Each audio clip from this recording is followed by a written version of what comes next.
Friends, ఇప్పుడే అందిన వార్త. రాష్ట్రంలో కీలక ఎంపీకి ప్రమాదం, అకాల మృతి అంటూ వార్తలు అయితే వస్తున్నాయండి. దీనికి సంబంధించి వివరాలు చెప్పడానికి వీడియో చేయడం జరుగుతుంది.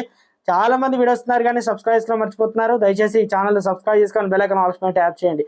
ఇటువంటి ఇంపార్టెంట్ ఇన్ఫర్మేషన్ మిస్ అవ్వకుండా మీ ఫోన్ నోటిఫికేషన్స్ రూపంలో వస్తుందండి. చాలా మంది మీరు చూస్తున్నారు కానీ లైక్ చేయడం లేదండి. దయచేసి లైక్ చేయండి, ఇన్ఫర్మేషన్ అందరూ తెలుస్తుంది. తమిళనాడు ఈరోడ్ ఎంపీ గణేష్ మూర్తి 77 సంవత్సరాల గుండెపోటుతో మరణించారు. 3 రోజుల క్రితం పురుగు మందుల తాగి ఆత్మహత్యత్నం చేసి ఆయనకు ఈ ఉదయం గుండెపోటు వచ్చింది. కోయంబత్తూరులోని ఓ ప్రైవేట్ ఆసుపత్రిలో చికిత్స తీసుకుంటూ తుది శ్వాస విడిచారు. 2019లో డిఎండికే తరఫున ఈ రోడ్ నుంచి అనగా పోటీ చేసి గెలిచిన గణేష్ మూర్తి ఈసారి ఆ పార్టీ టికెట్ ఇవ్వడం లేదు. దీంతో మనస్తాపానికి గురైన ఆయన మార్చి 24న పురుగుల మందు తాగారు. ఆయన మార్చి 24న తాగారు.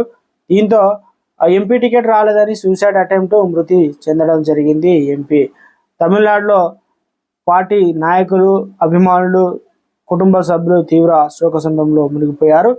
ఇక టికెట్ ఏమో కానీ ప్రాణమే పోయిందని అంటున్నారు. ఇక కుటుంబానికి సంబంధించి పెద్ద దిక్కే కోల్పోయారని కొంతమంది పలువురు రాజకీయ నాయకులు ఆత్మకు శాంతి కలగాలని